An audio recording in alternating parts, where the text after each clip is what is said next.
India voice, आपकी सोच, आपकी आवाज। नमस्कार, इंडिया वॉइस देख रहे हैं आप और मैं हूं आपके साथ प्रज्ञा मिश्रा। बुलेटिन की शुरुआत करेंगे बड़ी और अहम खबर के साथ। तो सबसे पहले बात कर लेते हैं लोकसभा में विपक्ष के नेता राहुल गांधी देश भर में एलपीजी गैस सिलेंडर की कमी के मुद्दे पर संसद परिसर में विरोध प्रदर्शन कर रहे विपक्षी नेताओं के बीच शामिल हुए। इस प्रदर्शन का उद्देश्य सरकार की गैस वितरण और घरेलू ईंधन नीतियों पर सवाल उठाना है। ऐसे प्रदर्शन और आमतौर पर नागरिकों की बढ़ती चिंता और रोजमर्रा की जरूरतों में बाधाओं को लेकर ये विचार विमर्श हो रहे हैं। तो विपक्षी नेताओं का ये कदम सरकार पर दबाव बनाने और मीडिया और जनता का ध्यान इस समस्या की ओर खींचने का तरीका माना जा रहा है। इस दौरान राहुल गांधी ने कहा कि पीएम बोल रहे हैं कि पैनिक करने की जरूरत नहीं है, लेकिन वो खुद पैनिक में हैं क्योंकि अन्य कारणों की वजह से वो पैनिक हो रहे हैं, चाहे वो एप्स्टीन की वजह से पैनिक में है या अदानी केस की वजह से पैनिक में है या कल पीएम की कुर्सी खाली पड़ी थी। वो देश को कह रहे हैं कि पैनिक ना करें, लेकिन वो खुद पैनिक में है। तो संसद परिसर में एलपीजी सिलेंडर की कमी पर विपक्षी दलों का प्रदर्शन जो है वो देखने को मिला। इस दौरान राहुल गांधी भी जो है इस प्रदर्शन में शामिल हुए। तो विपक्ष और सरकार के बीच राजनीतिक टकराव जो है लगातार देखने को मिल रही है। इस प्रदर्शन में राहुल गांधी भी जो है वो नजर आए।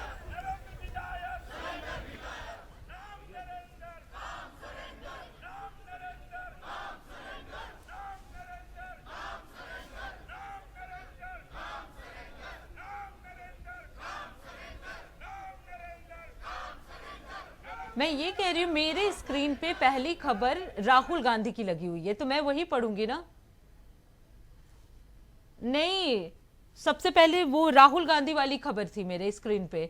मुझे जो स्क्रीन पे दिखा मैं वही पढ़ूंगी। शंकराचार्य लगेगा तो मैं राहुल गांधी तो अपने मन से उतना लंबा पढ़ नहीं दूंगी। मैं वही तो देख रही थी कि मैं प्रॉपर राहुल गांधी की खबर पढ़ रही हूँ और चल शंकराचार्य रहा है। टीपी पे चेंजेस नहीं होते, टीपी पे वही खबर थी। तो विपक्षी प्रदर्शन में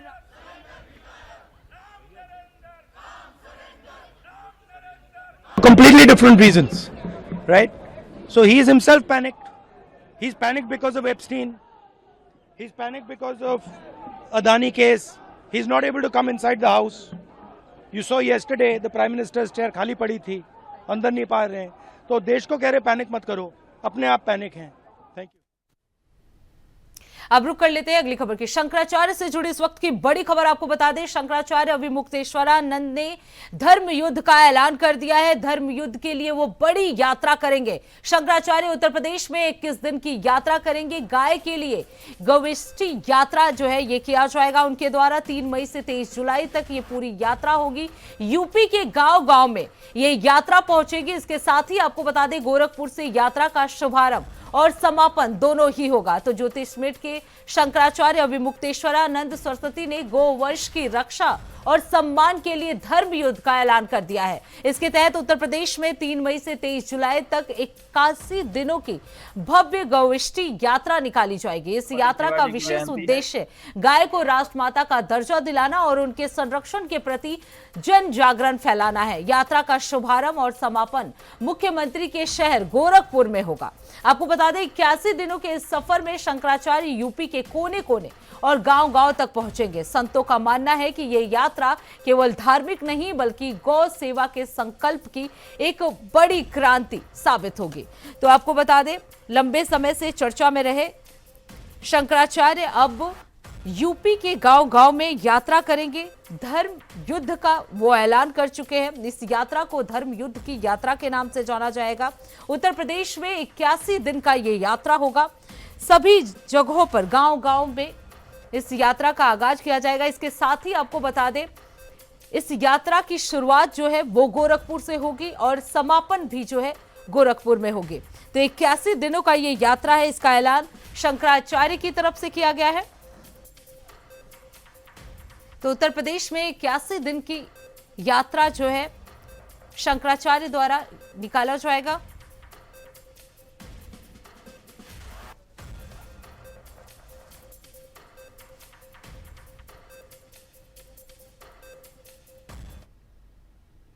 अब रुक कर लेते हैं अगली खबर की। कॉमर्शियल एलपीजी सिलेंडर की कमी की खबरों पर उत्तराखंड के मुख्यमंत्री पुष्कर सिंह धामी ने कहा कि राज्य में कहीं भी कॉमर्शियल एलपीजी सिलेंडर की कमी की कोई समस्या नहीं है।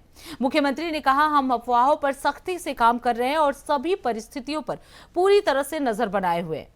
धामी ने आगे ये भी बताया कि उन्होंने राज्य के मुख्य सचिव को निर्देश दिए हैं कि पूरे राज्य की एलपीजी आपूर्ति की समीक्षा की जाए ताकि किसी भी प्रकार की असुविधा या कालाबाजारी पर रोक लगाई जा सके। मुख्यमंत्री ने जनता से अपील की है कि वो अफवाहों पर न आए और भरोसा रखे कि सरकार एलपीजी आपूर्ति को सुचारू बनाए रखने के लिए लगातार काम कर रही है।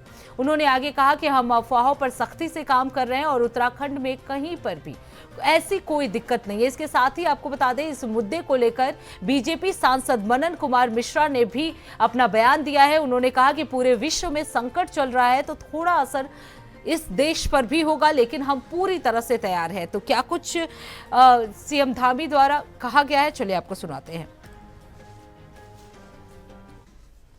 कोई ऐसी दिक्कत नहीं है, सभी स्थितियों पर पूरी तरह से नज़र बनाए हुए हैं और कल मुख्य सचिव वहाँ पर हम सख्ती से काम कर रहे हैं और उत्तराखंड में कहीं पर भी कोई ऐसी दिक्कत नहीं है, सभी स्थितियों पर पूरी तरह से नज़र बनाए हुए हैं और कल मुख्य सचिव को मैंने निर्देश किया था, मैंने उनसे कहा था कि सारी समीक्षा पूरे राज्य की कर ले, कहीं पर भी कोई दिक्कत अभी नहीं है और आगे भी हम लोग भविष्य की दृष्टि से भी सभी पहलुओं पर ध्यान करते हुए लोगों को असुविधा न हो, कालाबाजारी न हो, किसी प्रकार से लोगों को दिक्कत का सामना न करना पड़े, उन सब पर काम कर रहे हैं। कॉमर्शियल सिलेंडर हो गया, पर्यटन मंत्री जी का कहना था कि होटलों से उन्हें फोन आना शुरू हो गए हैं, उसको लेकर किस तरीके से निर्देश दिए? नहीं, जो भी चूंकि चुनौती केवल एक राज्य की और एक देश की नहीं है, पूरे विश्व की एक ये समस्या है, लेकिन भारत सरकार के स्तर पर पूरी तरह से इस पर ठीक प्रकार से वहाँ पर काम हो रहा है, सभी व्यवस्थाएं सुनिश्चित की जा रही है। वहाँ पर हम सख्ती से काम कर रहे हैं और उत्तराखंड में कहीं पर भी कोई ऐसी दिक्कत नहीं है,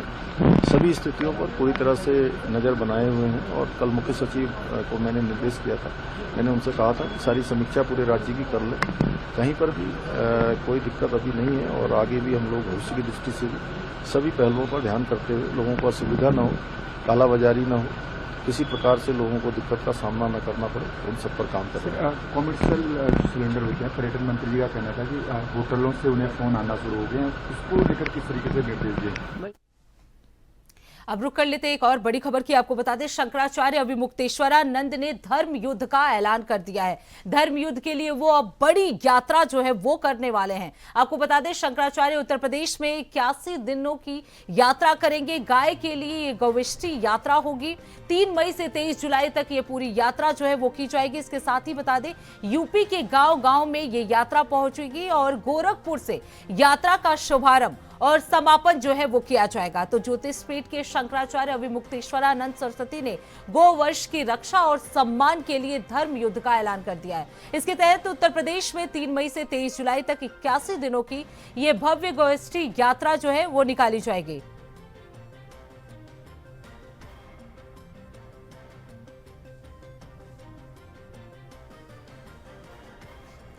वही इस खबर पर विस्तार से जानकारी देने के लिए हमारे साथ अनुराग तिवारी जुड़ चुके हैं। अनुराग, अभिमुक्तेश्वरानंद द्वारा धर्म युद्ध का ऐलान किया गया है और 81 दिनों की यात्रा की भी ऐलान की गई है। ये यात्रा कहां से शुरू होगी और क्या कोई इसमें एनजीओ भी शामिल होगा? किसी और को भी आमंत्रित किया गया है इस यात्रा में?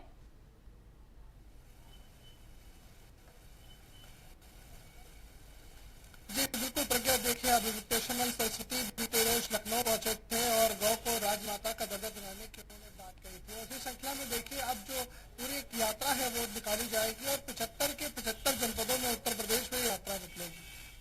जी,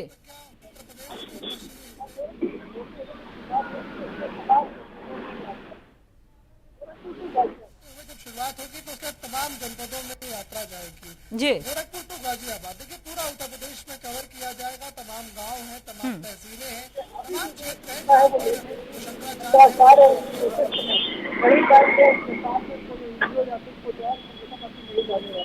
जी, साथ में कोई एनजीओ या फिर कोई और संगठन अभी नहीं जाने वाला है, लेकिन ऐसा कयास है कि तमाम राजनीतिक दल के जो प्रतिनिधि हैं या फिर बड़े चेहरे हैं, बड़े नाम हैं, बिल्कुल। तो धर्म युद्ध के लिए बड़ी यात्रा जो है वो शंकराचार्य करने वाले हैं। उत्तर प्रदेश में 81 दिन का ये यात्रा होगा। आपको बता दें, गाय के लिए ये गविष्टि यात्रा मानी जा रही है। तो बड़ी संख्या में इस यात्रा में लोग भी शामिल होने की उम्मीद जो है वो जताई जा रही है। शंकराचार्य अविमुक्तेश्वरानंद द्वारा ये ऐलान किया गया है। यूपी के सभी गांव में लगभग 75 जिलों में ये यात्रा की जाएगी। गांव गांव तक ये यात्रा पहुंचेगी। गायों की सुरक्षा को लेकर ये यात्रा जो है वो निकाली जा रही है। इस यात्रा का उद्देश्य यही कहा जा रहा है कि गायों की सुरक्षा के लिए और गौ माता को राजमाता का दर्जा प्राप्त करने के लिए ये यात्रा जो है वो निकाली जा रही है।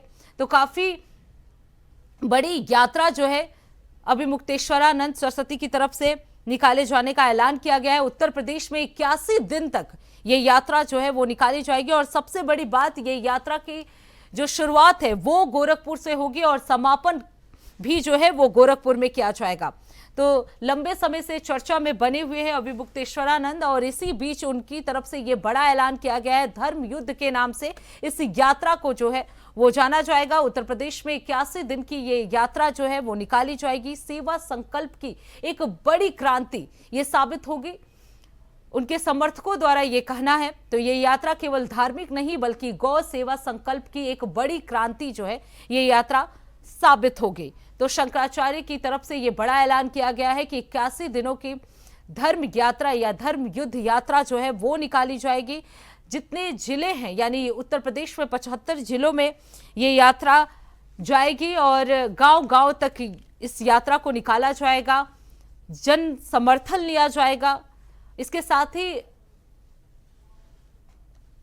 वहीं इस खबर पर विस्तार से जानकारी देने के लिए हमारे साथ अनुराग तिवारी जो है वो बने हुए हैं। अनुराग, अगर बात की जाए इस यात्रा के उद्देश्य की, तो इस यात्रा का उद्देश्य क्या केवल धार्मिक है या कोई और भी उद्देश्य है इस यात्रा का?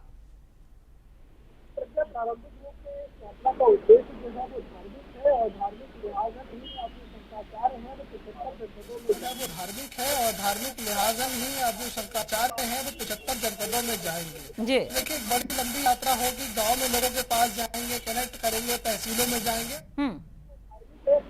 जो राजनेता है वो भी उनसे मुलाकात कर सकते हैं। कहीं ना कहीं यात्रा भी देखिए आगे चलकर होगी तो पॉलिटिकल रूप से नजर आ सकते हैं। ऐसा राजनीतिक संगठनों का कहना है कि यात्रा जो निकाल रहे शंकराचार्य वो हाईजैक हो जाएगी, ऐसा भी कहा जा रहा है। देखिए, क्योंकि दूसरी ओर जो है वो अजय राय मिलने पाते समाजवादी पार्टी के नेता हो चाहे हरिदास मल्होत्रा भी देखते पहुंचे अभी शंकराचार्य लखनऊ में जो आशियाना में उन्होंने एक बड़ा कार्यक्रम किया था, बड़ा आयोजन किया जी। देखिए, राजनीतिक जो लोग हैं वो भी यात्रा महाधार्मिक यात्रा रहती है जी। तो हाईजैक कर दिया जाएगा ये भी कहीं ना कहीं तो देखना जो है बेहद दिलचस्प रहेगा जी। बहुत बहुत धन्यवाद अनुराग इस खबर पे विस्तार से जानकारी देने के लिए। तो फिलहाल रुकते हैं एक छोटे से ब्रेक के लिए। ब्रेक के बाद जल्द लौटेंगे। देखते रहिए इंडिया वॉइस। तो ब्रेक के बाद एक बार फिर आप सभी का स्वागत है। रुक कर लेते हैं अगली खबर की ओर। तो लखनऊ से जुड़ी एक बड़ी खबर आपको बता दें, सभी जनपदों में राष्ट्रीय लोक अदालत का आयोजन किया जाएगा। 14 मार्च से सभी जनपदों में यह आयोजन होगा। हर विभाग से एक नोडल अधिकारी को नामित किया जाएगा। वित्तीय सहायता के भुगतान पर निर्देश दिए गए। आपको बता दें, विद्यालयों के भुगतान सुनिश्चित करने की भी बात कही गई। आयुष्मान कार्ड बनाने की कार्य प्रगति पर भी जोर दिया जाएगा। निष्क्रिय ऑपरेटरों को सक्रिय कराया जाएगा। मुख्य सचिव की तरफ से यह बात कही गई है। तो आपको बता दें, अब सभी जनपदों में आगामी 14 मार्च को राष्ट्रीय लोक अदालत का भव्य आयोजन किया जाएगा। मुख्य सचिव ने इस बाबत शासन और प्रशासन के उच्च अधिकारियों के साथ बैठक कर स्पष्ट निर्देश दिए हैं कि आयोजन का लाभ अंतिम व्यक्ति तक पहुंचना चाहिए। प्रत्येक विभाग से एक नोडल अधिकारी नामित किया जाएगा जो लोक अदालत के मामलों की निगरानी करेगा। मुख्य सचिव ने विशेष रूप से इसकी जानकारी दी है। इसके साथ ही आपको बता दें, मुख्य सचिव ने विशेष रूप से वित्तीय सहायता, विद्यालयों के लंबित देयकों और जन कल्याणकारी योजनाओं के भुगतान को प्राथमिकता पर रखने की बात कही है। साथ ही आयुष्मान योजना की समीक्षा करते हुए उन्होंने निर्देश दिए कि जो ऑपरेटर वर्तमान में निष्क्रिय हैं उन्हें सक्रिय कर कार्ड बनाने के काम में तेजी लाया जाए। लोक अदालत के जरिए सरकार का लक्ष्य अदालतों के बोझ को कम करना और जनता को त्वरित न्याय प्रदान करना है। तो ये बड़ी जानकारी, बड़ी अपडेट आपको हम बता दें, 14 मार्च से सभी जनपदों में एक साथ लोक अदालत मार्च निकाला जाएगा। इसके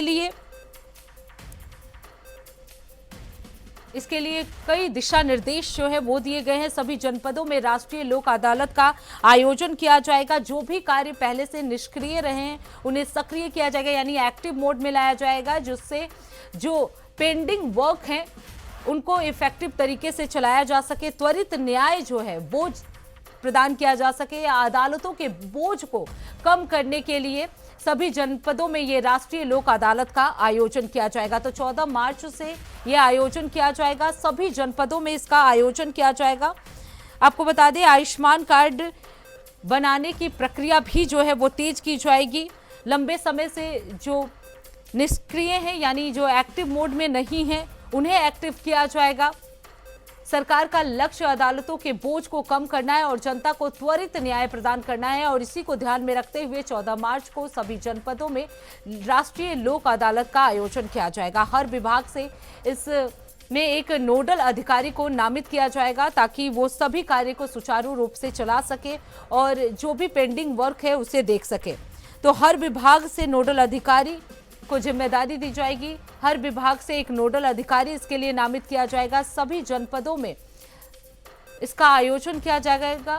तो राष्ट्रीय लोक अदालत का आयोजन जो है 14 मार्च से किया जाना है। साथ ही आयुष्मान योजना की समीक्षा करते हुए कई दिशा निर्देश जो हैं वो दिए गए हैं कि जो ऑपरेटर इस समय निष्क्रिय हैं उन्हें सक्रिय कार्ड बनाने के काम में तेजी लाया जाए। लोक अदालत के जरिए सरकार का जो लक्ष्य है वो अदालतों के बोझ को कम करना है और जनता को त्वरित, यानी बिल्कुल इफेक्टिव तरीके से न्याय प्रदान करना है। तो हर विभाग से इसमें एक नोडल अधिकारी जो है वो नामित किए जाएंगे। वित्तीय सहायता के भुगतान को भी लेकर कई दिशा निर्देश जो है वो दिए गए हैं।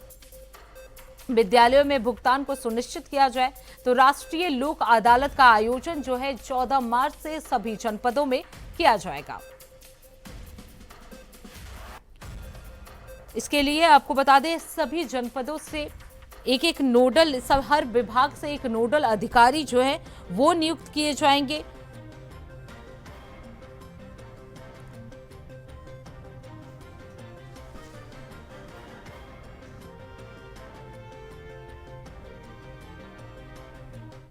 अब रुक कर लेते हैं अगली खबर की। मुख्यमंत्री योगी आदित्यनाथ की अध्यक्षता में हुई कैबिनेट बैठक में जनपद अयोध्या में स्पोर्ट्स कॉम्प्लेक्स निर्माण के लिए भूमि हस्तांतरण के प्रस्ताव को मंजूरी दे दी गई है। यह स्पोर्ट्स कॉम्प्लेक्स मुख्यमंत्री वैश्विक नगरोदय योजना के तहत बनाया जाएगा। जिलाधिकारी अयोध्या द्वारा नगर आयुक्त के अनुरोध पर यह प्रस्ताव सरकार को भेजा गया था। कैबिनेट के निर्णय के अनुसार यह भूमि कुछ शर्तों और प्रतिबंधों के अधीन नगर निगम अयोध्या को निःशुल्क आवंटित की जाएगी। सरकार का उद्देश्य इस भूमि पर आधुनिक स्पोर्ट्स कॉम्प्लेक्स का निर्माण कर खेल सुविधाओं को बढ़ावा देना है और स्थानीय युवाओं को बेहतर खेल और संरचना उपलब्ध कराना है। आपको बता दें, योगी आदित्यनाथ की सरकार ने अयोध्या के कायाकल्प के लिए 250 करोड़ रुपए का नया बजट पास किया था। इसका मकसद अयोध्या को न केवल भव्य बनाना बल्कि यहां आने वाले श्रद्धालुओं के लिए सुविधाओं को और बेहतर करना है।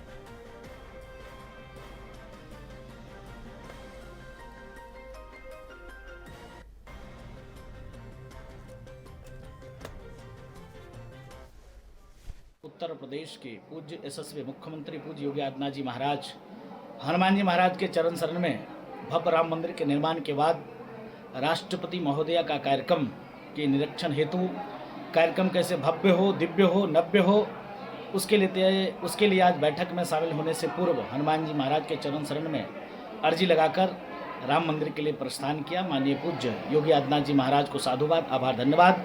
संतों को पूज्य महाराज जी ने समय दिया, संवाद किया संतों से, इसके नाते पूज्य महाराज जी को कोटि कोटि दंडवत प्रणाम। जय सिया राम। अब रुक कर लेते हैं अगली खबर की। खबर यूपी के हापुड़ से है, जहां सिटी कोतवाली के मोहल्ला करीमपुरा में बच्चों के विवाद में दो पक्षों में जमकर मारपीट और पथराव हुआ। सिटी कोतवाली के मोहल्ला करीमपुरा में बच्चों के बीच हुआ विवाद इतना बढ़ गया कि दोनों पक्षों के लोग आमने सामने आ गए और दोनों पक्षों के लोगों में जमकर मारपीट और पथराव हुआ। मारपीट और पथराव की घटना में दो महिलाएं घायल बताई जा रही है। घायल महिलाओं का उपचार अस्पताल में चल रहा है। बताया जा रहा है कि किसी बात को लेकर पहले बच्चों में आपस में विवाद हुआ, जो बढ़कर बड़ों के बीच जा पहुंचा और दोनों पक्षों के लोग आमने सामने आ गए और दोनों पक्षों के लोगों के बीच जमकर मारपीट और पथराव हुआ। फिलहाल पुलिस का कहना है कि झगड़े में शामिल सभी लोगों के खिलाफ कठोर कार्रवाई की जाएगी। पूरी घटना हापुड़ सिटी कोतवाली के मोहल्ला करीमपुरा की बताई जा रही है।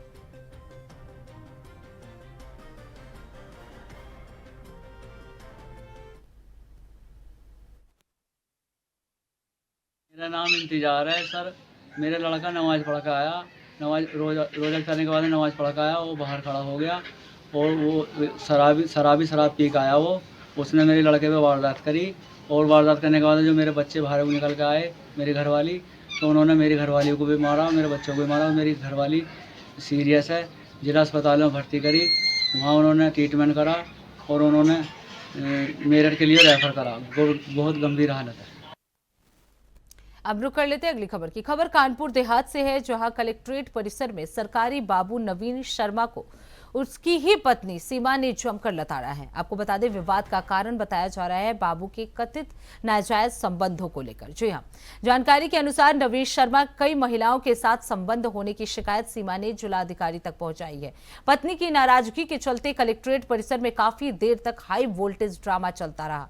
घटना का वीडियो सोशल मीडिया पर वायरल हो गया है। फिलहाल मामला प्रशासन के संज्ञान में है और परिसर में मौजूद लोग इस घटनाक्रम से चौंकित हैं।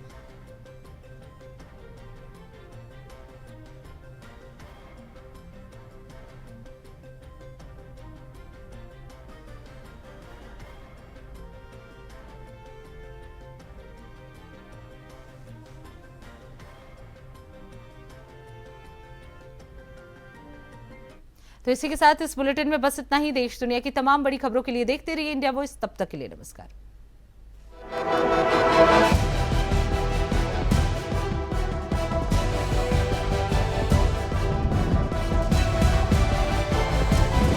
इंडिया वॉइस, आपकी सोच, आपकी आवाज।